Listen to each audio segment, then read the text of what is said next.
¿Cómo te va, Agustín? Buen día. Buen día, Gustavo, ¿cómo estás? Bien, bien, todo muy bien. Bueno, 3,7 inflación de junio y 3,9 para el Gran Buenos Aires, ¿no? Ujú. Sí, datos de inflación muy altos, digamos, que venían esperándose. Vos ten en cuenta que las consultoras privadas estaban marcando cerca de 4%. Hubo provincias que hace unos días atrás, para junio, habían sacado inflación también por encima del 4%. Pero además esto tiene una cuestión, un detalle que lo hace más grave todavía, que es lo que está subiendo el componente de alimentos y bebidas, y lo que está subiendo es lo que se llama la inflación núcleo, ¿sí? Que está creciendo por encima del nivel general de precios. Y esto marca un punto muy complicado porque quiere decir que aquellos productos básicos que tienen más peso, más incidencia en la canasta de consumo de los sectores más vulnerables o de menores ingresos, está subiendo por encima todavía, más de 5% en este caso, que es un número bastante más alto que el del nivel general, que ya de por sí es muy alto. Y una inflación que se empieza a acelerar, que confirma registros, por ejemplo, el acumulado de los últimos 12 meses ya está en el 30% para el propio INDEA, que es 29,9%, y empieza a marcar algo que algunos veníamos anticipando, que el gobierno venía negando, que de a poco va reconociendo, que es que este año la inflación va a estar muy cómodamente por encima de los 30 puntos. Las proyecciones que manejamos ya están en 35, cerca de 37% de inflación para este año. Recordemos que el gobierno arrancó previendo en el presupuesto un 10% de inflación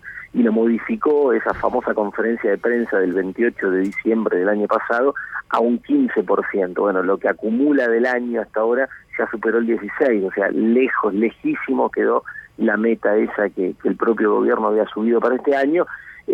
Por eso el papelón que había pasado Sturzenegger antes de irse, cuando había ratificado un esquema de metas de inflación sin meta por parte del Banco Central. Pero la verdad que a 2 años o más de 2 años ya de haber asumido este gobierno, estar con el registro de inflación mensual más alto desde que empezó, bueno, da cuenta de un fracaso enorme en el punto que ellos mismos marcaron como clave, como fácil y como a cual directamente iban a apuntar y iban a solucionar, que es la inflación. Bueno, pasaron más de 2 años y medio y marcan el registro mensual de inflación más alto desde que comenzó la gestión. Bueno, realmente es un fracaso y marca una situación muy preocupante para adelante, porque lejos está esto de haber terminado para nada. Lo que estamos viendo es un traslado a precios de una devaluación que todavía no terminó de pasar del todo.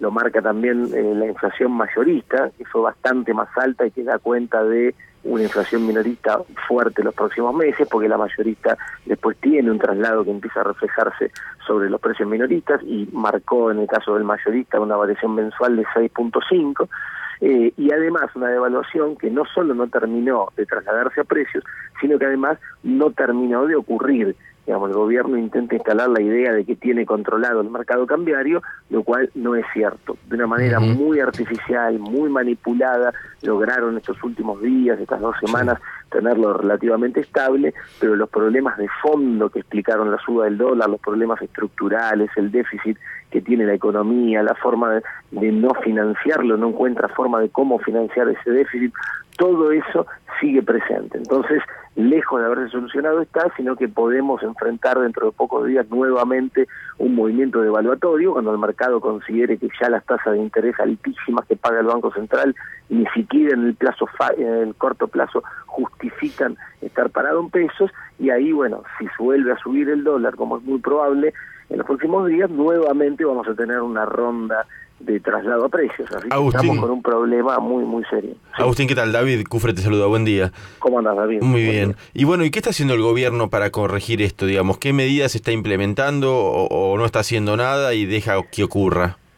Nada, deja que ocurra, eso es lo preocupante, porque el gobierno lo único que está haciendo es tomando medidas que profundizan aquellos problemas que nos trajeron hasta acá. Entonces vos fíjate que si uno de los problemas fue la famosa bicicleta financiera, que venía teniendo tasas de 26-27%, hoy llevó las tasas a 47%. Si los problemas fueron la deuda, cerrado el mercado externo, recurrió al Fondo Monetario Internacional. Entonces, lo que hace es tomar medidas en las cuales va ganando tiempo. La bomba de tiempo de las LEVAC la va pateando, arreglando con los bancos las renovaciones para poder ir postergando el problema, pero aquellos problemas de carácter estructural que están atrás de esto, que explican la crisis, el déficit externo que tiene la Argentina y las soluciones de carácter estructural que habría que encarar, bueno, el gobierno no le presta ninguna atención.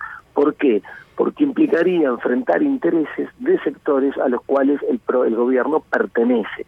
Por ejemplo, obligar a los exportadores a ingresar sus divisas al país en un momento donde hay tensiones cambiarias y escasez de divisas, tiene una lógica implacable, digamos. Cualquiera, incluso hay exfuncionarios que hace poco tiempo se fueron del gobierno que están reclamando esta situación. Sin embargo, el gobierno insiste en no tomar ninguna medida para esto, o como por ejemplo no restablecer el esquema de retenciones, donde el propio Fondo Monetario le dice al gobierno que deje de recortar las retenciones a la soja medio punto mensual como lo viene haciendo.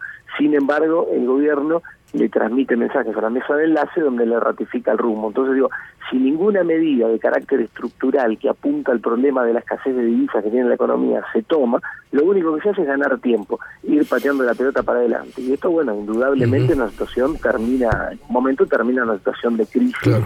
Que va a ser mucho más fuerte del panorama ya tremendo en materia económica que estamos atravesando y que vamos a atravesar los próximos meses. Agustín, gracias, que tengas buen día. Gracias a ustedes, buen día.